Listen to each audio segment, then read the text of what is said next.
Queridos amigos e queridas amigas, meus cumprimentos, minhas saudações aos amigos do grupo de estudo do Evangelho, que é organizado pela Fraternidade Espírita Irmã Sheila, grupo de estudo avançado, aprofundado do Evangelho, que nós estudamos frequentemente os capítulos e os temas tanto do Novo Testamento como de O Evangelho segundo o Espiritismo. Meus cumprimentos aos amigos também do canal Raciocínios Espíritas que estão acompanhando e para o qual essa mensagem, esse conteúdo, esse estudo do Evangelho também é encaminhado.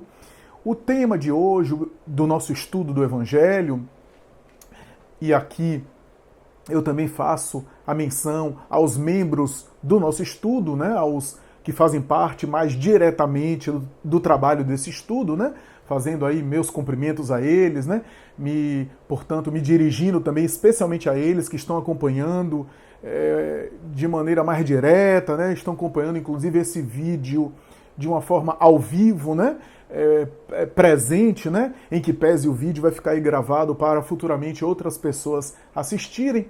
Os meus cumprimentos, os meus votos de paz.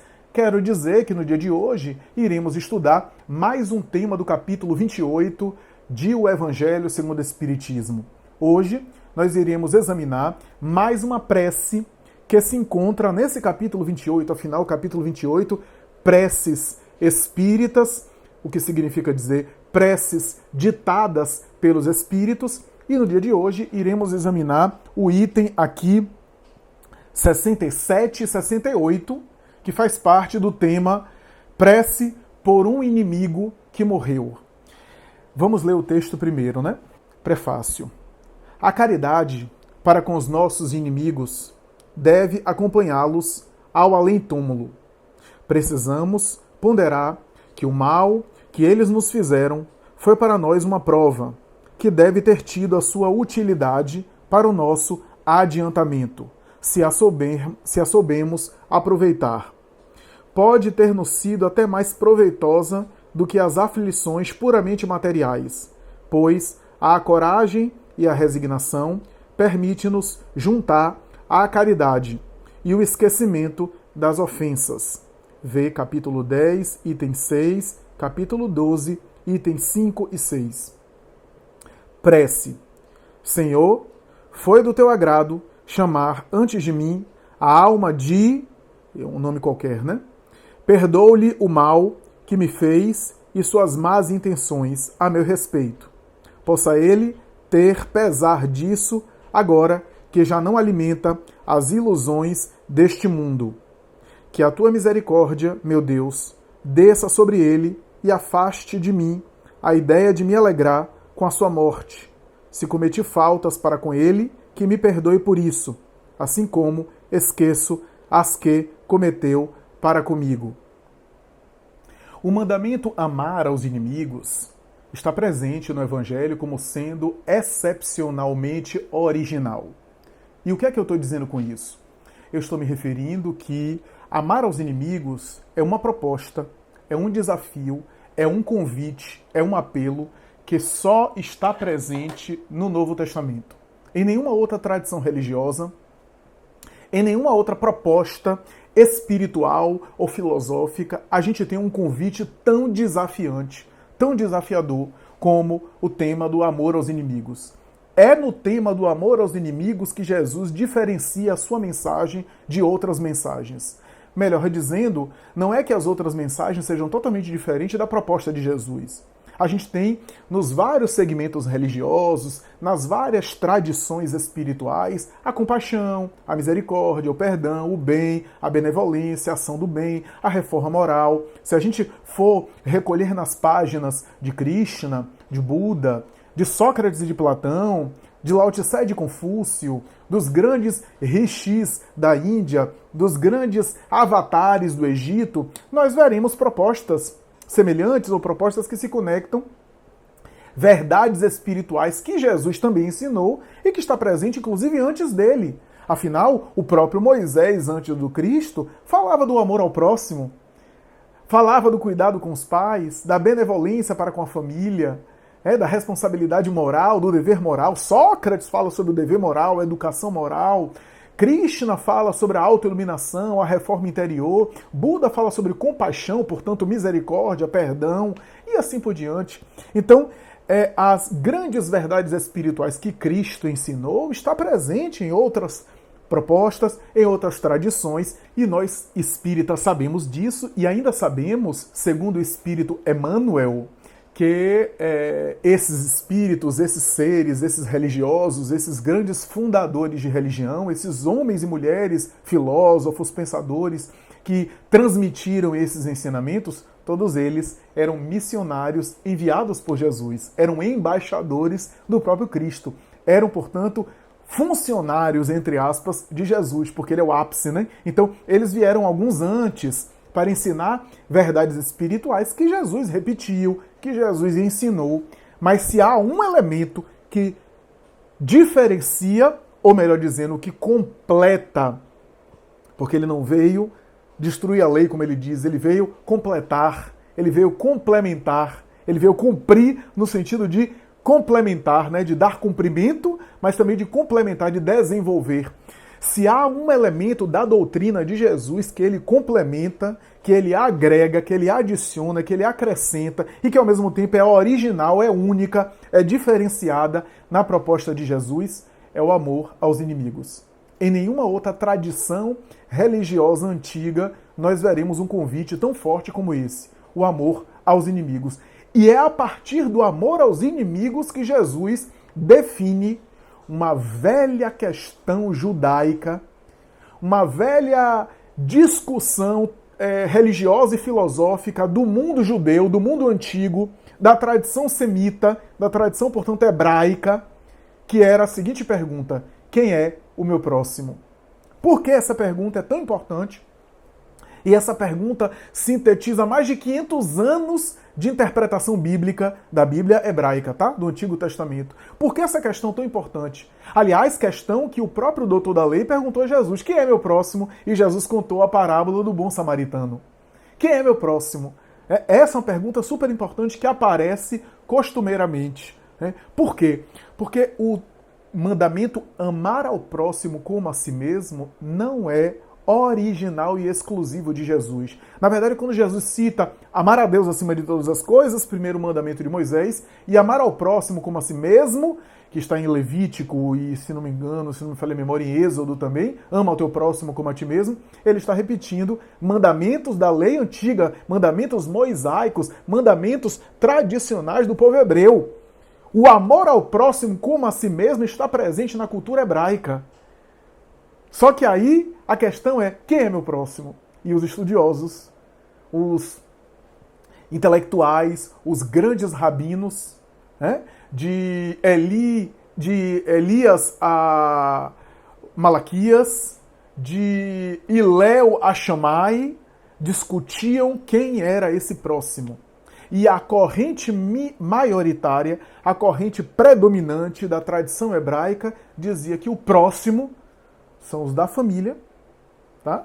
São daqueles do grupo familiar, ou seja, amar ao próximo, aquele que está próximo da família, ou o próximo, no máximo, alguns cediam, alguns faziam essa concessão, alguns aceitavam essa dilatação, que no máximo o próximo era os da raça, os da tradição ali do mesmo povo. Afinal, era considerado o povo eleito, o povo escolhido por Deus, né, que vieram os profetas para ele e assim por diante. Então havia um orgulho de casta, um orgulho nacionalista, um orgulho racial também, né, uma espécie de visão de supremacia racial, né, do judeu antigo, né, em relação aos outros povos, né, inclusive o Império Romano.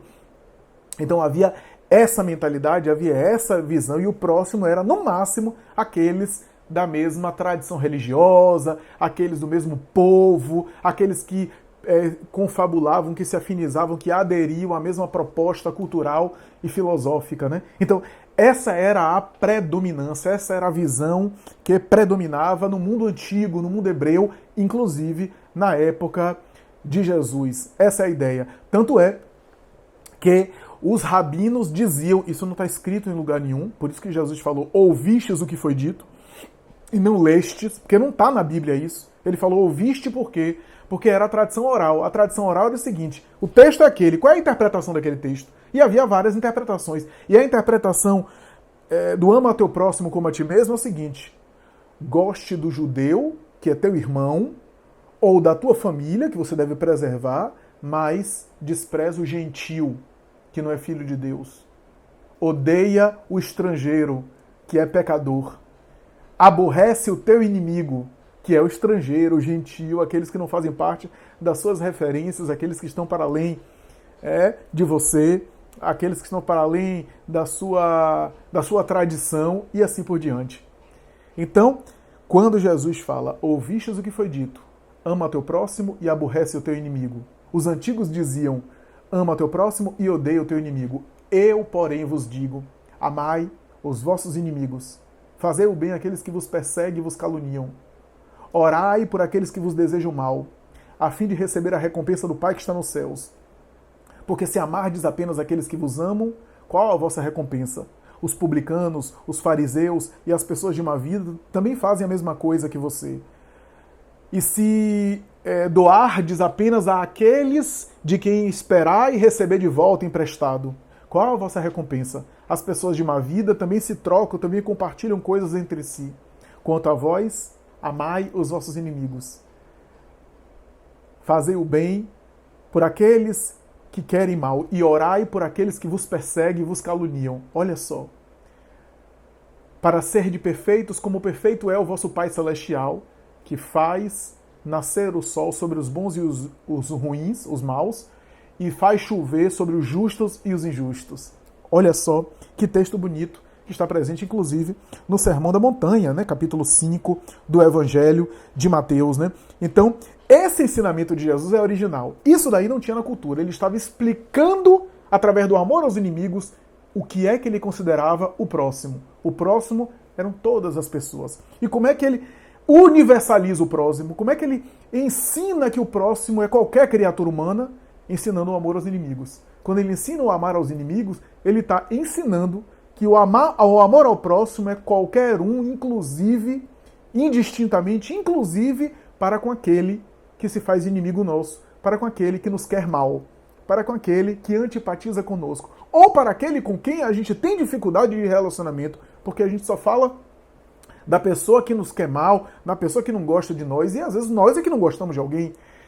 Ideal seria que a gente trabalhasse isso para melhorar, mas às vezes a gente não gosta, não tem simpatia, não tem afinidade com alguém. Então é nesse sentido que Jesus aqui coloca a expressão, afinal, para o povo judeu, aquele que não comungava dos mesmos ideais era considerado inimigo. Né? Tem um texto de Freud famoso falando sobre a intolerância das pequenas diferenças, o narcisismo, aliás, o narcisismo das pequenas diferenças, né? Que muitas vezes a gente acaba brigando com aqueles que são diferentes, mas que têm... Não, que são semelhantes, mas que têm uma pequena diferença, né? Que tem uma diferença, mas a diferença é quase igual a gente, né? Então a gente vê aí rivalidade de Brasil e Argentina, brasileiro e argentino no futebol. Por quê? Porque são muito parecidos, né? América Latina, estão ali, né? Tem muita cultura que comunga, né?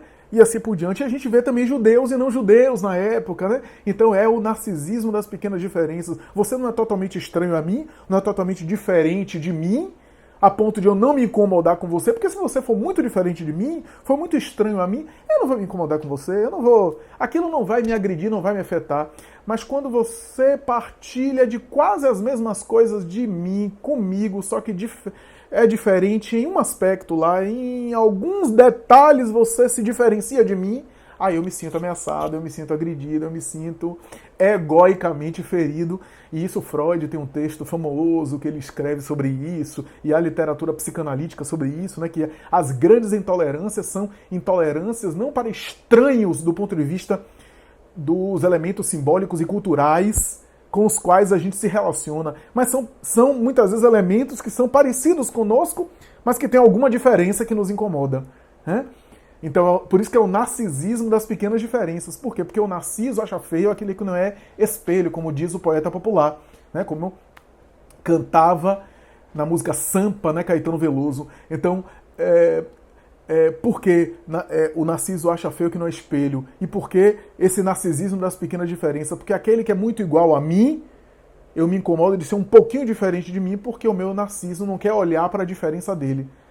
Quer que eu olhar quer que ao eu olhar eu me encontre no outro.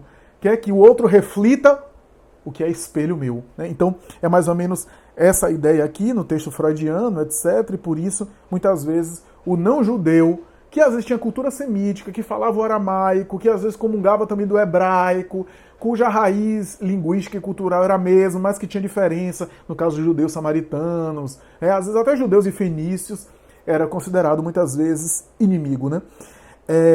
A outra coisa interessante sobre esse ensinamento do amor aos inimigos, que Jesus estabelece, está presente no capítulo 5 de Mateus, versículo 44, se não me falha a memória, né?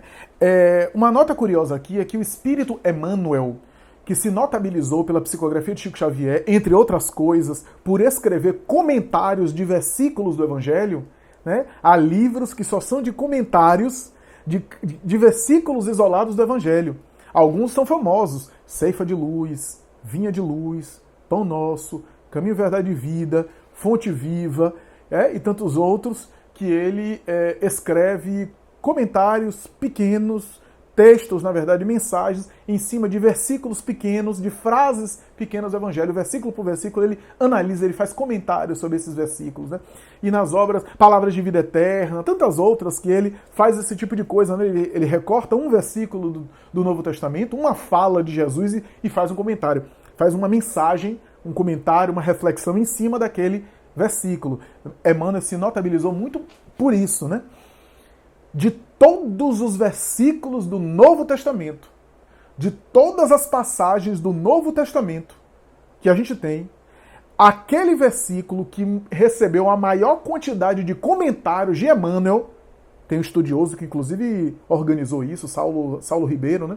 Saulo César Ribeiro, que é um dos que estão à frente do projeto Evangelho por Emmanuel, da Federação Espírita Brasileira, né, que reuniu todos esses comentários de Emmanuel em livros separados por Evangelho. Né? Então, o Evangelho de João, tudo aquilo que Emmanuel comentou sobre versículos do Evangelho de João, Lucas, Marcos, Mateus, então livros aí separados, muito bons, inclusive, para estudo do Evangelho. Ele disse, inclusive, que de todos os versículos do Novo Testamento, o capítulo 5, versículo 44, que é ama aos inimigos, amai aos inimigos, é o versículo que Emmanuel mais comentou. Ele tem 22 mensagens, portanto 22 comentários em cima desse versículo, e não é por acaso. Emmanuel aqui está confirmando aquilo que a gente está falando, que essa proposta de Jesus é única e original, e é por isso que ele centraliza muito comentário em cima dessa passagem. Muito do que explicar, muito do que comentar a respeito dessa proposta, porque o amor ao próximo em Jesus se torna universal, democrático e sem distinção a partir do amor aos inimigos. Porque se eu amo alguém que me quer mal, se eu amo alguém que me trata mal, se eu amo alguém que cultiva antipatia de mim, quem é que eu não vou amar? Quem é que eu não vou querer bem? Se eu quero bem até aquele que me quer mal. É o amor desinteressado, que Kardec fala, a caridade desinteressada. Né? Qual é a caridade desinteressada? Aquela que não tem interesse pessoal, que faz o bem não por segundos interesses, por segundas intenções, porque quer se promover, porque quer chamar atenção, porque quer algum benefício daquele que é beneficiado. Fazer a caridade, ou seja, amar, fazer o bem para aquele que me quer mal, é uma caridade desinteressada, porque eu sei que ele não vai me retribuir, né? Eu sei que muitas vezes ele não vai me devolver, que não há essa expectativa, né? Então, o amor aos inimigos passa por isso, é o que torna a tônica do Evangelho, e o Espiritismo também comenta sobre isso, né? Faz considerações importantes sobre essas questões aqui do Evangelho, do amor aos inimigos e assim por diante, que tem a ver, portanto, com esse paradigma diferente, com esse salto paradigmático, com esse elemento especial do amor aos inimigos, porque se eu amo, repito, se eu amo os inimigos, quem é que eu não vou amar? O que significa que se eu consigo querer bem, desejar o bem para aquele que me quer mal e para aquele que até me fez mal, meu amor, a minha capacidade de amar, a minha capacidade de produzir o bem é tão grande, tão forte, a minha capacidade de fazer o bem é tão forte, que mesmo aquele que me quer prejudicar, ou mesmo aquele que me lesa, que me prejudica, não tem a capacidade de mudar os meus sentimentos. Não tem a capacidade de quebrar a minha vibração. Se eu continuo querendo bem para aquele que me apedreja, para aquele que me quer mal, o meu amor é inalterável. O meu amor se assemelha ao ser perfeito, como perfeito é o vosso Pai Celestial. Por quê? Porque o amor de Deus, não adianta você xingar Deus. Não adianta o que você fizer, nada do que você fizer muda o amor de Deus para você. O amor de Deus continua. E é interessante que Jesus diz assim, porque ele faz chover sobre os bons e os maus. Indistinto. Ou seja, o que é que Deus faz? Faz o seu papel. Qual é o papel? Fazer chover? Qual é o papel? Pôr do sol, nasce o sol sobre os justos, sobre os injustos. Ou seja, o bem é o bem em qualquer lugar. O amor de Deus se espalha. Nada do que você faça consegue alterar o amor de Deus. Deus não se modifica por nenhuma agressão que você acha que faz a ele. Como se o sapo conseguisse beijar as estrelas, né? Numa metáfora aqui. Então, nada modifica nesse sentido. Esse, portanto, ensinamento é um ensinamento muito importante, porque tem a ver com essa qualidade de amor e a definição de amor ao próximo de Jesus, a definição do amor em Jesus, né? A definição da proposta mais universal de Jesus e não circunscrita a uma nação, a um povo e assim por diante, mas também, e é importante eu enfatizar isso, mas também nesse capítulo 5 de Mateus, do Sermão da Montanha, quando ele fala sobre o amor aos inimigos, ele também fala orar por aqueles que vos perseguem. Junto com amar aos inimigos, ele diz orar pelos que vos perseguem. O que é que isso quer dizer? Orar pelos inimigos. Aquele que me persegue é aquele que se transformou no meu inimigo. Aquele que se colocou numa condição de adversário.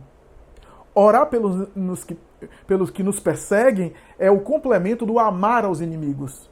Porque o amar tem a ver com atitude. O amor cristão é sempre transformado em ações. Não é apenas um sentimento, mas o amor cristão é uma ação do bem. É uma ação que fomenta o bem, o bem-estar, o progresso, né? Então, amar aos inimigos, na expressão do Evangelho, é devolver o mal com o bem. Toda vez que eu devolvo o mal com o bem, eu estou seguindo o mandamento amar aos inimigos. E orar pelos que perseguem. Se amar aos inimigos é uma atitude, orar é mental. Orar é interior. Então, há situações que o inimigo não quer relações conosco, que aquele que nos faz mal permanece de alguma forma contrário a nós, que impede o acesso a ele. Se nós magoamos e tentamos pedir perdão e tentamos reconciliação, ele não quer. Se ele que nos magoou e a gente busca ele para fazer as pazes, para refazer, ou acolhe ele se ele nos busca, mas ele que não quer, então a gente fica impedido de atuar de maneira comportamental, de agir de maneira concreta. Mas o que é que a gente pode? Mentalmente fazer alguma coisa. Afinal, tudo começa no pensamento. Tudo começa na vibração, todas as atitudes que a gente toma começou no mundo íntimo, no mundo interno, no psiquismo. Então, orar é uma forma de também mentalizar o bem e de devolver o mal com o bem, não apenas em atitudes, mas em vibrações. Se o outro me odeia, vibração mental, mensagem mental negativa, produção ali de irradiação mental negativa, e eu devolvo o mal com o bem, penso bem sobre ele, eu me coloco inatingível. O bem que eu desejo para ele gera proteção espiritual e defesas espirituais para mim mesmo. Não para ele necessariamente. Eu só sintonizo com o mal que ele quer me fazer ou que ele quer irradiar para mim se eu alimentar a mesma conexão. Se eu alimentar ódio, aí eu sintonizo, porque eu busquei o ódio. E independente dele estar pensando mal, o odiar já é um sofrimento para mim. Então, amar aos inimigos também é uma proposta de saúde mental. De saúde física e de saúde mental. Afinal, o ódio é uma espécie de sofrimento que gera, muitas vezes, somatizações, que vai produzir desarranjos orgânicos, desarranjos físicos, desarranjos materiais. Quem muito odeia, no fundo, está confessando que se odeia através das pessoas. Então, isso é importante a gente aqui considerar, a gente aqui avaliar, a gente aqui pontuar, porque Orar pelos inimigos é uma forma também de vibração que nos protege, que nos sustenta, que produz essa couraça da caridade, como dizia o apóstolo Paulo, né? E é interessante aqui eu mencionar isso, porque Allan Kardec, no capítulo 12 do Evangelho segundo o Espiritismo, quando examina amar aos inimigos, ele vai dizer: o amar aos inimigos que Jesus recomenda não pode ser ter a mesma ternura carinhosa e apaixonada por alguém que nos está fazendo mal, que nos está lesando, que nos está prejudicando, que nos está ofendendo, que nos está ferindo, comparado com a ternura, o apaixonamento, o carinho, o se sentir à vontade, o conforto, o bem-estar daquele com quem a gente tem uma afinidade, com quem a gente já tem um amor construído. Kardec vai dizer, inclusive, que o coração bate de forma diferente com alguém com quem a gente tem afinidade, tem ternura, comparado com aquele com quem a gente tem dificuldades, com quem a gente já sofreu alguma coisa, com quem nos faz mal. Então o coração bate diferente. E Kardec vai dizer que tem inclusive explicações fluídicas, porque na lei dos fluidos a afinidade produz uma sensação de bem-estar por conta da simpatia de fluidos e de vibração que faz a gente se sentir à vontade na presença do amigo e não faz a gente se sentir tão à vontade assim na presença do inimigo. Então, amar os inimigos não é ter um sentimento forçado, não é ter um sentimento artificial que não está na nossa natureza, na nossa essência. Diz Allan Kardec que amar aos inimigos é devolver o mal com o bem. Quando eu devolvo o mal com o bem, que é eu devolver outra face. Devolver outra face não é querer que a pessoa nos dê um tapa na outra cara, não. Não é botar o pescoço para a pessoa cortar, não. Não é isso. A outra face do mal, qual é? É o bem. Era uma metáfora que Jesus utilizava, né? Devolver, dar outra face. Se alguém te bater em uma face, dá outra. Qual é a face? Qual é a outra face da agressão? A paz, a não violência, o bem, né? E assim por diante. Então, a aplicabilidade prática é essa: devolver mal com o bem, que faz a gente ter uma couraça da caridade, como dizia o apóstolo Paulo, né? Uma couraça da caridade que nos faz proteger, nos faz nos imunizar em relação às nossas dificuldades, né, de relacionamento. E o interessante aqui pontuar, o interessante aqui considerar é que, psicologicamente, a maioria dos casos, e a literatura espírita, a literatura mediúnica confirma isso, a gente tem casos na literatura mediúnica, é que a maioria dos casos de ódio, dos casos de rancor, de ressentimento e até de obsessão espiritual, em que o espírito desencarna e nos persegue e vai atrás da gente e tenta nos prejudicar, não eram de relações estranhas, não eram de relações antipáticas a princípio. Eram relações de afeto que se tornaram mágoas. Afetos magoados, amores traídos, amores que foram magoados, amores que foram agredidos, relações de amizade e de confiança que foram quebradas e que se transformaram em animosidade, em relações hostis, em relações de antipatia. E é justamente por isso, psicologicamente, a gente compreende isso muito fácil. Com algumas exceções, há exceções, mas na grande maioria dos casos, a gente não fica com grandes mágoas e com grandes ressentimentos porque o garçom nos tratou mal uma vez no restaurante e a gente não leva isso para a vida toda. Ou então, porque um carro passou na nossa frente e nos fechou. A gente se aborrece naquele momento, pode achar ruim, pode ficar até contrariado, mas aquilo passa.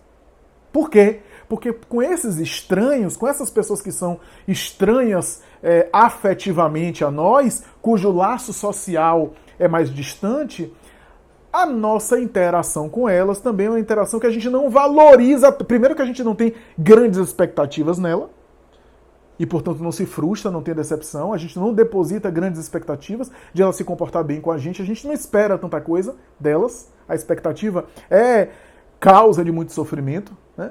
E depois que a gente não valoriza muito as ações dela para conosco, nem as ações tão gentis, de amor, de afeto, como as ações de agressividade, diferentemente das relações próximas, das relações mais próximas, onde a gente valoriza tanto o afeto que nos foi dado para aquelas pessoas que a gente valoriza, para aquelas pessoas mais caras, mais preciosas da nossa convivência próxima, como também a gente se magoa, a gente valoriza, a gente dá mais importância a uma agressão, a uma traição, a uma decepção, a uma quebra de confiança e assim por diante, né? Tanto é que os psicanalistas costumam dizer que é nesse sentido que amor e ódio não são tão distantes e tão opostos. Amor e ódio muitas vezes são afetos muito semelhantes. Às vezes, em alguns casos, lados de uma mesma moeda. Amor e ódio, em alguns momentos, vivem juntos, né? Comiam juntos muitas vezes, né? E por isso que o Espírito Emmanuel disse que o ódio é o amor que ficou doente. O ódio é o amor que enlouqueceu. Né? Lacan chamava de amódio. Amor-ódio, amódio. Ele dizia que eram dois conteúdos de uma mesma coisa, porque o ódio também é um afeto. Né? Se eu não me interesso pela pessoa, eu não teria ódio. O ódio é um afeto que nos faz buscar o outro. Buscar o outro de uma forma negativa, de uma forma desagregadora, mas de uma forma em que o outro faz parte de mim. O outro está fazendo parte de minha vida. Né? De uma forma destrutiva para mim, e às vezes até para o outro, mas mais para mim mesmo. Então é o amor que enlouqueceu, é o amor que adoeceu. Né? A oração, a gente tem estudado isso aqui ao longo das semanas, a oração é uma espécie de educação psíquica, é uma espécie de exercício de interiorização, é uma espécie de reflexão e de elevação do pensamento, né? Mas a oração ao inimigo, portanto, passa por isso também. Se a oração é um exercício de educação do meu desejo, isso é, do que eu alimento, do que eu quero, do que eu potencializo, do que eu ambiciono, do que eu ambiciono para mim, essa educação do desejo faz eu focalizar, faz eu direcionar aquilo que eu alimento. E aquilo que eu alimento eu busco e atraio e assimilo.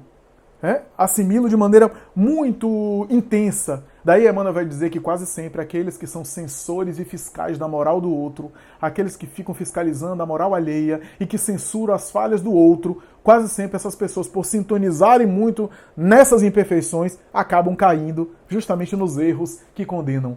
Acabam tropeçando justamente nos equívocos que tanto apedrejam. Por quê? Porque é aquilo que eu valorizo. É aquilo para o qual o meu foco psíquico, de alguma forma, sintoniza e eu assimilo os reflexos psíquicos, eu entro na faixa daquelas imperfeições que eu tanto valorizo e que eu tanto intensifico na crítica. Eu acabo atraindo para mim. Esse é o meu desejo. A oração é uma espécie de educação do desejo. No caso da oração aos inimigos, veja bem, se eu na relação com o outro eu estou desejando o bem do outro, eu estou me desejando mal, eu estou devolvendo mal com bem, eu estou me imunizando psiquicamente, estou também beneficiando o outro, porque está recebendo ondas vibratórias positivas, que pode em algum momento despertar e modificar. Né? Mas se eu devolvo mal com bem na relação com o inimigo, eu estou de alguma forma trabalhando para a transformação da minha relação com ele. Mas o inimigo que desencarnou, ele está no mundo espiritual. Eu posso também transformar a minha relação com ele, pelo menos de minha parte, não sei a dele, mas pelo menos de minha parte, orando por ele. O que é uma obsessão? A obsessão espiritual é uma forma de relacionamento. Então, a oração é uma espécie de exercício para a mudança ou para a transformação de relacionamento de um encarnado para com o desencarnado. Eu estou falando de desencarnado porque o encarnado muitas vezes recebe a oração, mas não tem essa sensibilidade, não recebe da mesma forma, está no corpo, um corpo material, grosseiro, ele não tem às vezes a percepção de sentir a oração chegando a ele, como é o caso de um desencarnado.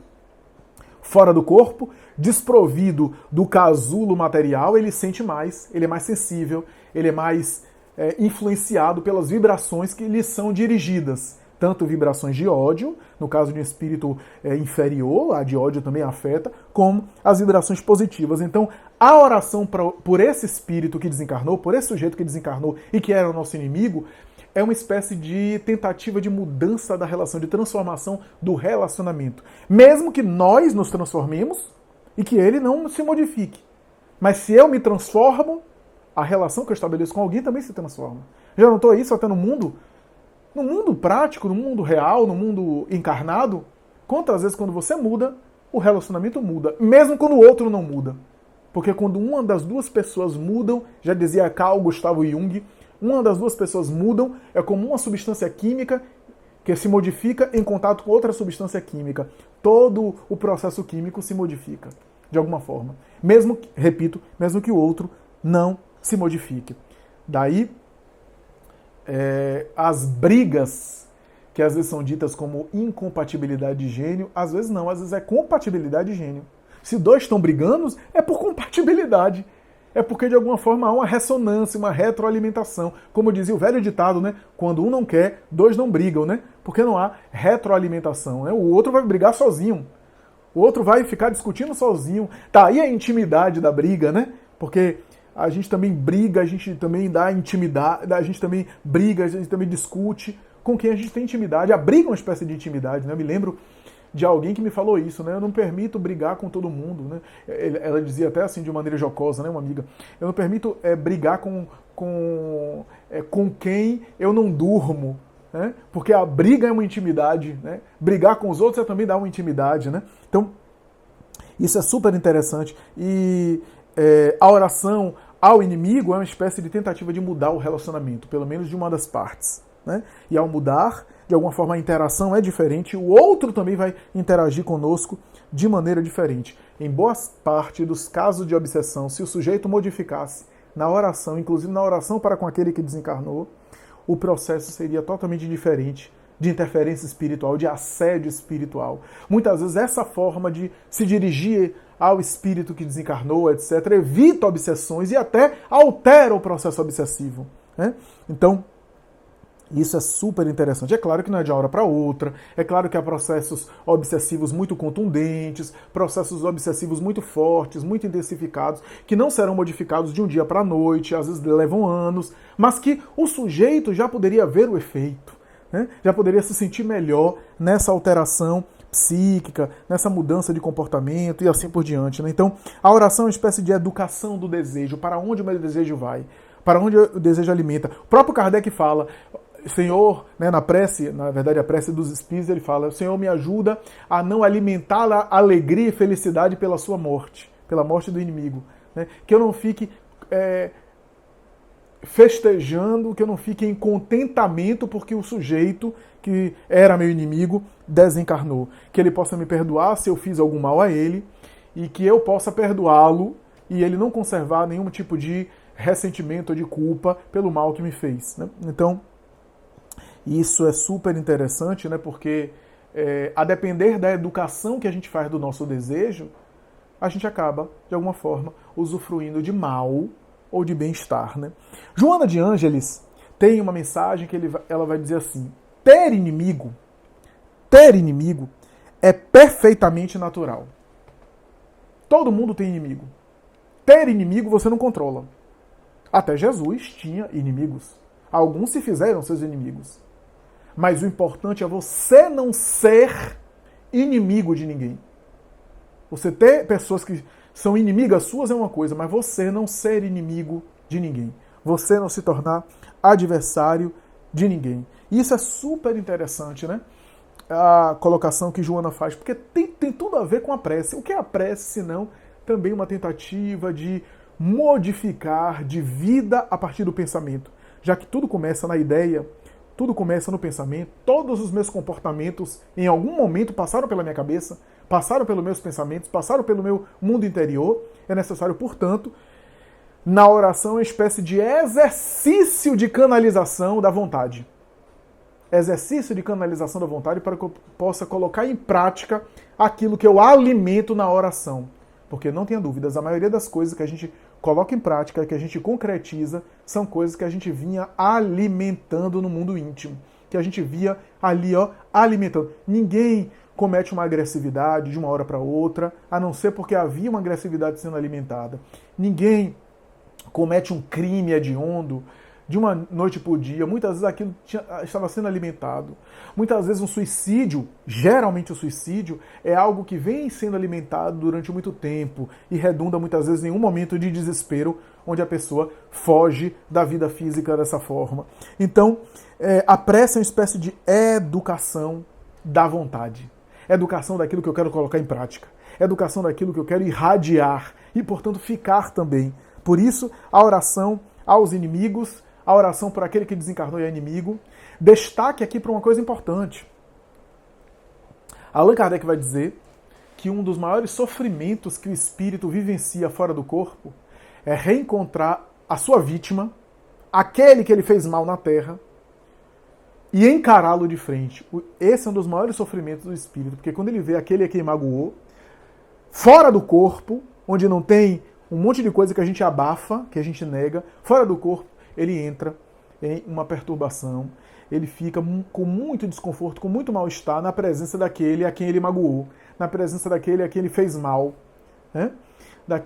Então, esse é um dos maiores constrangimentos que o espírito vivencia fora do corpo. Chico Xavier dizia o seguinte, ele dizia assim, eu quero, quando desencarnar, reencontrar todas aquelas pessoas que me caluniaram, todas aquelas pessoas que me perseguiram, todas aquelas pessoas que me combateram gratuitamente, sem eu ter feito nada. Eu quero olhar nos olhos de cada uma delas. E não serei eu quem vai abaixar a vista, quem vai abaixar o olhar, né? Porque eu fico muito triste quando alguém me ofende, mas fico muito mais triste se eu for o ofensor, se eu for o agressor. Essa é a ética cristã, que também é a ética espírita, né? Então, vamos aqui tentar pensar que nesse convite do texto de Allan Kardec, nós temos, portanto, esse desafio da oração, né, que tem a ver com mudanças internas. E aí, eu já caminhando para a minha conclusão, eu vou dizer o seguinte, no fundo, e Allan Kardec diz isso no texto dele da prece, no fundo, os maiores inimigos nossos são internos, são interiores, estão dentro da gente. A oração para com o inimigo é uma espécie de exercício para a superação dos nossos inimigos internos. Porque aquele inimigo que me fez mal, aquele inimigo que me prejudicou e que me causou mágoa, no fundo ele provocou aquilo que, de alguma forma, eu preciso trabalhar. Ele provocou em mim, tocou nas minhas imperfeições, tocou nas deficiências que eu tenho ainda, nas minhas limitações. O inimigo, quando me magoou, tocou nos meus pontos fracos. Então, por isso que Kardec coloca no texto, que nos serve de tema, que muitas vezes o inimigo é uma oportunidade de prova, que a gente está sendo provado, que a gente está tendo testado, a presença dos inimigos, a agressão, o assédio, o ataque, o mal que os inimigos nos fazem, né? Ou seja, que alguém nos faz, é muitas vezes uma prova que a divindade permite que a gente passe e que a gente pode aproveitar bem essa prova, se a gente considerar que os inimigos são instrumentos do nosso progresso. Olha só que compreensão. Eu estou falando isso, não quer dizer que na prática eu já viva isso. Eu estou falando que o que a teoria é bonita, mas também é bonita a prática. Embora nem sempre a gente consiga vivenciar, esse é o convite nosso. Eu não posso falar de outra forma, não posso ensinar diferente. Quando a gente compreender que aquele que nos faz mal é um instrumento para o nosso progresso, que sem saber ou sem querer, ele possibilitou que a gente pudesse amadurecer, que a gente pudesse progredir, caso a gente saiba aproveitar aquela situação para progredir com a experiência que ele nos possibilitou, com a agressão, etc. Porque como é que eu desenvolvo a virtude do perdão? Com a mágoa, com a agressividade, com a ofensa. Como é que eu desenvolvo a paciência? Com alguém que me testa a paciência. Como é que eu desenvolvo a compreensão? Com alguém que me exige esforçar-me para ter compreensão. As virtudes vão sendo desenvolvidas na relação com o outro. E quanto mais é difícil o relacionamento com o outro, maiores as virtudes que a gente desenvolve, que a gente conquista. Eu não estou dizendo que as relações amorosas, as relações afetuosas, as relações positivas não sejam também elementos de progresso. São os laços de afeto, os vínculos próximos, os vínculos que nos causam bem-estar, também são estímulos ao nosso progresso, à nossa evolução. Mas a grande verdade é que não são suficientes para produzir em nós todas as virtudes, todo o trabalho completo, porque há virtudes que a gente desenvolve muitas vezes em contato com seres diferentes, com pessoas diferentes da gente, com pessoas que a gente não tem tanta afinidade assim. E é assim que a gente cresce, interiormente, cresce na direção de amadurecimentos maiores. Então, veja só, os maiores inimigos não é o outro. É aquilo que o inimigo externo, o chamado inimigo externo, gerou em mim, que são os meus inimigos internos. A mágoa, O ciúme, o rancor, o ressentimento, a inveja, o despeito, a ganância, a ambição, o complexo de inferioridade, são as nossas imperfeições que ele nos possibilitou olhar de cara, de perto. O inimigo, quando nos fere, faz com que as nossas imperfeições venham à tona e a gente consiga encará-las, enfrentá-las de maneira mais palpável, digamos assim. Porque às vezes as imperfeições estão lá, mas estão controladas, estão adormecidas, estão sem serem testadas.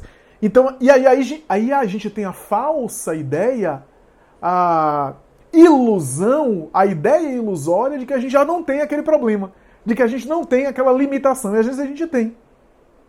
Só não teve a oportunidade de ser provocado naquela área. Então, os inimigos são, portanto, instrumentos da nossa prova, como diz Allan Kardec. Daí a oração aos inimigos é também a oração para modificar-se nessa relação, para superar, porque o inimigo, o chamado inimigo, nos impulsiona para a gente superar essas limitações que ele provoca na relação conosco, né, na agressividade conosco. E já caminhando para concluir, eu me lembro do próprio Jesus, diante dos seus inimigos. Pilatos, Anás, Caifás, Herodes, muitas vezes sem poder falar nada, porque já estava diante de bravatas verbais, pancadaria verbal. Muitas vezes a atitude dele de amor aos inimigos era qual? O silêncio. O silêncio muitas vezes é uma atitude de amor. Não é o silêncio de matar o outro na pirraça, indiferente, mas naquele momento o silêncio era uma forma de grande e profunda compreensão. E a oração que ele expôs na cruz, perdoa-os, Pai, ele não sabe o que fazem. Né? Ali, sabe o que Jesus estava fazendo aqui? Naquele momento, sabe o que Jesus estava fazendo? Estava se libertando daquele processo. Porque veja, você quer reencarnar de novo com aquele inimigo que te fez tanto mal, é só odiar. É só querer tanto mal, é só devolver o mal com o mal também. Quer reencarnar com aquele parente difícil que tanto lhe prejudicou, é só você querer o ódio dele. Quer se libertar? Ame e perdoe. Então, quando Jesus... Porque veja, Caifás, Anás, Pilatos reencarnaram. Mas não precisou Jesus reencarnar com ele para que eles pudessem fazer o bem a Jesus. Não acontece isso às vezes? A gente faz mal a alguém, essa pessoa ficou prejudicada conosco, a gente reencarna com essa pessoa para ajudar essa pessoa e devolver o mal que a gente fez agora com bem e com cuidado para reparar o mal que fez. Mas Jesus não precisou reencarnar mais tarde com Anás, com Caifás, com Pilatos. Por quê? Porque ele estava livre desse processo. Esses iriam resgatar de outra forma. Por isso que perdoa-os, eles não sabem o que fazem. Dá a oportunidade, Senhor, da lei de causa e efeito amenizar para que eles possam se recuperar disso. Porque eu, perdoando eles, estou me libertando desse processo. Eu não vou ficar preso a esse processo. Eles que estão presos às dívidas, aos processos, mas eu não. Então, a oração é o início, é o exercício inicial de libertação dos vínculos de ódio, de animosidade, de adversidade que podem produzir vinculações e algemas de resgate de débitos que a gente pode se libertar, a começar com hoje. Se a gente não pode refazer todo o caminho, no caso de a gente ter magoado o outro, se a gente não pode consertar tudo que a gente fez, porque muitas vezes o outro não dá espaço, ou o outro nos impede, ou o outro já desencarnou, se for o caso de um inimigo que desencarnou, se a gente não pode, a gente já pode começar com a reparação, enviando vibrações positivas. Afinal, no mundo dos espíritos, no mundo desencarnado, a oração tem o efeito de um gesto de bondade. A oração, ao desencarnado, a gente já estudou isso, tem uma representatividade, uma significação de uma caridade. Orar por um desencarnado é um gesto de amor e de caridade. Orar por os inimigos é envolvê-lo em vibrações positivas, mesmo que ele cultive outro tipo de vibração. É também, se há uma caridade desinteressada nesse mundo, uma ação desinteressada, há também uma oração desinteressada, que é uma oração aos inimigos. Para concluir, me lembro de Maria Modesto Cravo, já contei essa história algumas vezes, uma grande médium de Minas Gerais, que certa vez, quando mudou de localidade e foi morar em outro local, chegando nova, né? Uma vizinha sua, que era uma pessoa muito atormentada, inclusive vítima de uma obsessão cruel, mandou para ela um jarro, só que em vez de flores tinha dejetos humanos dentro. tinha, portanto, fezes dentro. Maria Modesta do Cravo recebeu e tinha uma carta dizendo: seja bem-vinda, vizinha, é isso que você merece. Porque como ela era espírita, e na época o espiritismo era tratado com muita intolerância e até perseguição religiosa, perseguição de tudo que é jeito, e ela era uma médium espírita conhecida, ela recebeu isso. Sabe o que ela fez? Ela retirou o conteúdo do vaso, colocou no jardim, e depois de algum tempo, descobriu o aniversário da vizinha, colocou algumas flores muito bonitas, embelezou o jarro e devolveu o jarro para a vizinha de presente, dizendo: estou devolvendo o seu vaso que você, com tanta amorosidade, me ofereceu como presente. Mas o conteúdo é diferente. O conteúdo eu estou lhe dando, na verdade, o resultado daquele presente que você me deu, os dejetos. Eu adubei o meu jardim e o resultado é isso. E eu estou lhe ofertando como meu reconhecimento e minha gratidão. Uma pessoa que vibra nessa sintonia não é afetado pelas vibrações negativas de ninguém que lhe queira mal. Sabe o que aconteceu depois? Essa vizinha bateu na sua porta, pedindo ajuda espiritual, porque era atormentada por uma obsessão que Maria Modesta do Cravo ajudou, e que era uma pessoa muito sofrida na sua vida. Porque alguém que detesta o outro, que odeia o outro, que sai perseguindo o outro, é alguém que não está bem consigo mesmo. E por fim, José Pititinga, pioneiro do espiritismo aqui em Salvador. José Pititinga, certa vez, na casa que ele estava à frente, né? Ele foi um dos idealistas da União Espírita Baiana, hoje Federação Espírita do Estado da Bahia.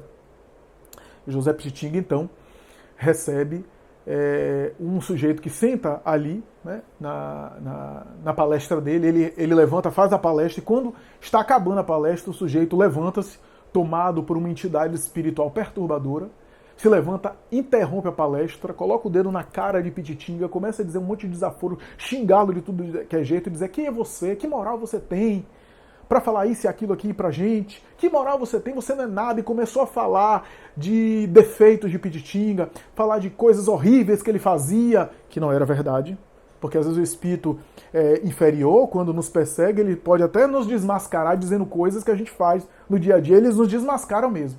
Mas às vezes eles podem caluniar, como uma pessoa, um encarnado também nos calunia. Então ele disse um monte de coisa, falou um monte de coisa, e Pititinga quieto, em oração.